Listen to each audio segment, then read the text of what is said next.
epic story of courage, family feuds, or battles of prominent cities.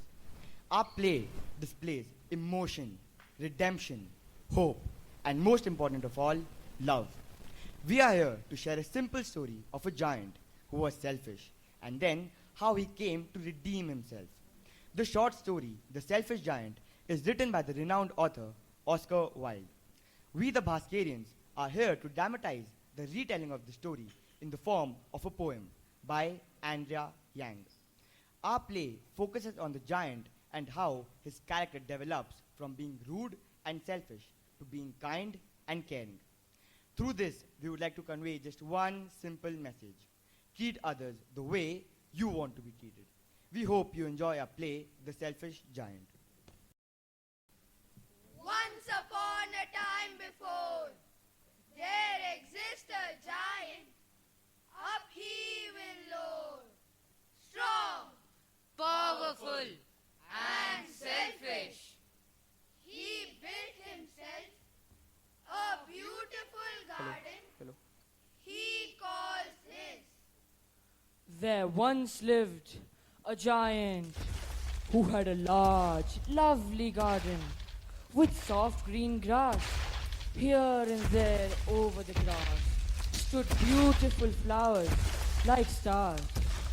And there were 12 peach trees that in the springtime broke out into delicate blossoms of pink and pearl. And in the autumn, they bore rich fruit. The birds sat on the trees and sang so sweetly. The dew in the morning shone like pearls. His garden, in fact, could be compared to the meadows of Olympus. The beauty of the garden attracted children from far and near. But alas,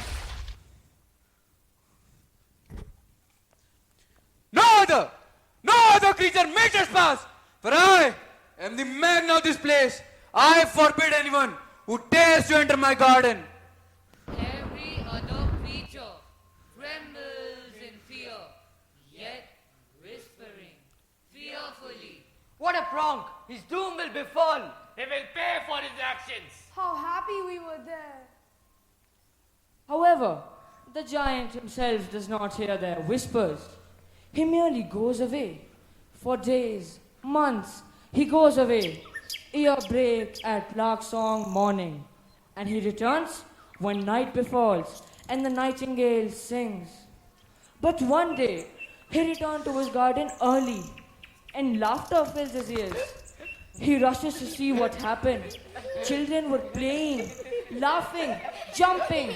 Oh, how the sight of those pesky low-life scoundrels angered him. With a grunt, he stormed into his garden, roaring. Out! Out this time! How dare you trespass? My own garden is my own garden! I warned you! Didn't I, you puny wretch? The children scattered like fearful birds, not to be seen again. The giant, still fuming, nailed up a sign upon his garden pine. Trespassers will be prosecuted. Oh, giant, why don't you let us play in this beautiful garden of yours? No! Don't even dare to! As said, he was a very selfish giant. The sad, sad children had nowhere to play. How they yearned for the beautiful Eden palace, with blossoms and fruits and no malice. They sometimes still looked at the garden from afar, but not willing to set foot in it. How happy we were there. He is too selfish. He will not be spared by the wrath of karma.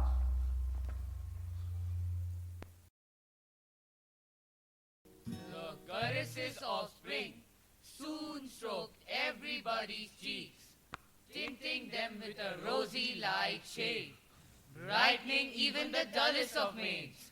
All over the country, flowers bloomed and birds sang.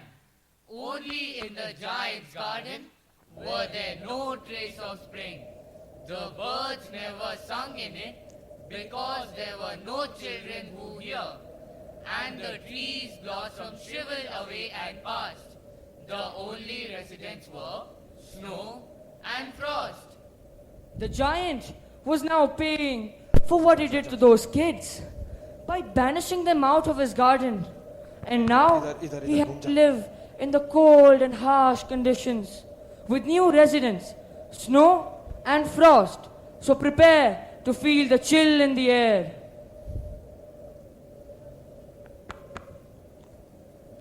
Hey Frost, did you hear that the giant has forgotten the spring? Yes, no, let us live here without hate. But he will repent for his actions. Not why. He has upset Mother Nature by his selfishness. He will come to regret it.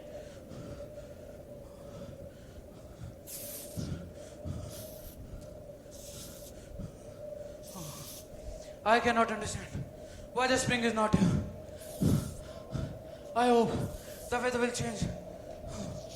But spring never came, nor the summer.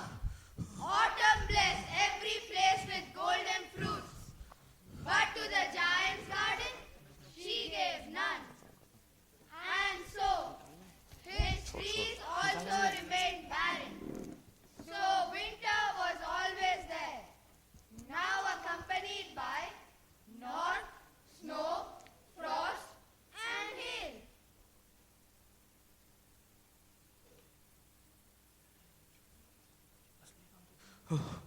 It is so cold here. Everything is spoiled. Oh, my flowers. Why is this happening to me?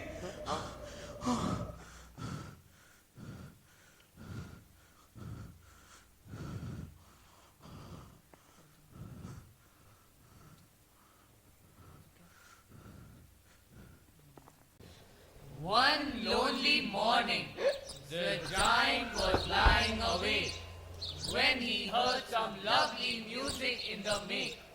It was really only a linnet singing outside, but it had been a long time, ever since a bird had graced his garden with her vocals. So it seemed to him the most beautiful music on earth. Winter and his alliances stopped, and the giant got up and hopped. I believe the spring is here at last. The God has shown me mercy. The curse is finally over.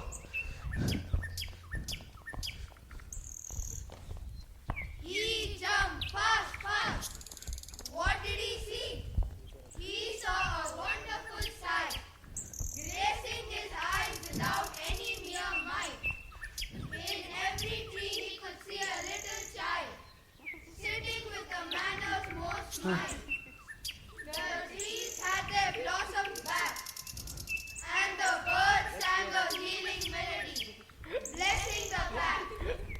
The scene was lovely, but winter still lingered in a corner, for there was a little boy sitting. His tears streamed down his cheeks, and he cried, cried, cried. He could not climb the tree. Come on, boy. I'm easy for thee to climb. Jump with your puny leg and come on the branches. I can't. I just can't.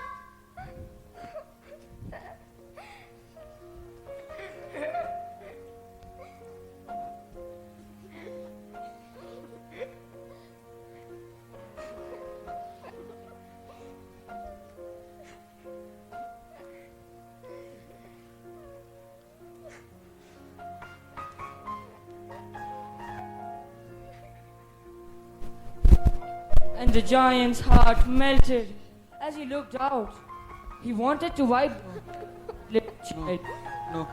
The giant went out gently, but the other children were frightened, so they ran away shocked. Only the little sad boy did not run, for his eyes were full of tears, so that he could not see the giant. The giant picked him up gently and put him in the tree. The little boy smiled. When the other children saw that the giant was no longer wicked, they came back, faces with smiles, jumping into piles. The garden is yours now, children! Yay! Yes, you heard it right. Softened by the months he spent, deprived of warmth and cheer, the giant now realizes that he brought the winter upon himself with his selfishness, and immediately he wishes to make amends. The giant took his great axe and knocked down his side.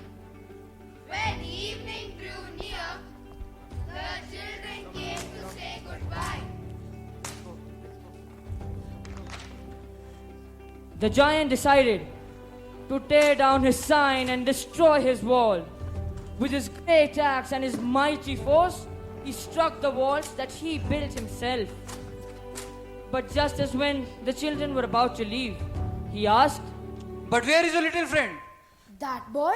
We don't know him. He doesn't live here. The giant asked, because he liked that little boy the most. But the children did not know where he lived, and they had never seen the child. How? I would like to see him again. So as you saw, the giant had a change of heart, and he declared his garden as the children's property to play with. But the thing that concerned him the most was the absence of his little friend. And to his surprise, the children had no idea who he was. In fact, they had never even seen him before. The giant really wishes that he could see him again. To do the right thing.